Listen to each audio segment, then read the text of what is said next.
Hey everyone, welcome back to HTML course in Telugu part 3.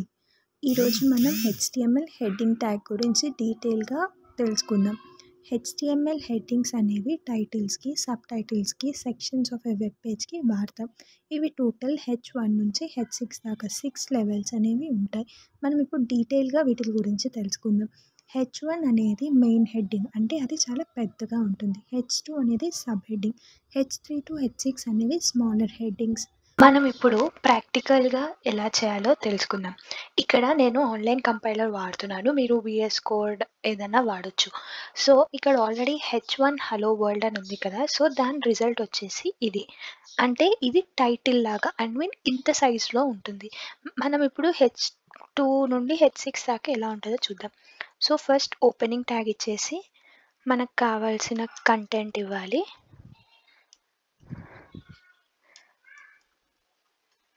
తర్వాత closing tag. So ఇప్పుడు దీన్ని run చేసి చూస్తే మీరు చూసారు కదా, H1 కన్నా H2 సైజ్ అనేది కొంచెం తగ్గింది. అంటే ఇది సబ్ హెడ్డింగ్కి వాడతాం. సో ఇప్పుడు మనం H3 సైజ్ చూస్తే మళ్ళీ అదే కంటెంట్ పెడితే ఇప్పుడు మళ్ళీ మనం రన్ చేసి చూస్తే H3 సైజ్ అనేది ఇంకా తగ్గింది. సో అలానే H4, H5, H6 కూడా నేను చేసి చూపెడతాను.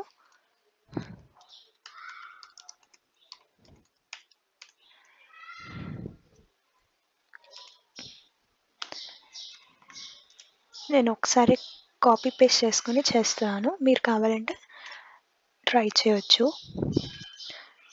సో నేను ఇప్పుడు ఇక్కడ 6 ట్యాగ్స్ యాడ్ చేశాను కదా, H1 నుండి H6 దాకా. సో ఇప్పుడు నేను రన్ చేస్తే నాకు 6 డిఫరెంట్ ఫార్మాట్స్ వచ్చాయి. So H1 size, H2 size, H3 size, H4 size, H5 size, H6 size అనేది తగ్గుకుంటూ వస్తుంది. అంటే దీన్ని బట్టి మనం ఏం చెప్పొచ్చు, H1 సైజ్ అనేది లార్జర్, H6 సైజ్ అనేది స్మాలర్. సో H1 అనేది మనం హెడ్డింగ్కి వాడతాం, H2 అనేది సబ్ హెడ్డింగ్కి వాడతాం. ఈ H3 నుండి H6 దాకా మనం చిన్న చిన్న టైటిల్స్కి కానీ దేనికన్నా మనం యూస్ చేయొచ్చు. సో మీకు క్లియర్గా అర్థమైందని అనుకుంటున్నాను.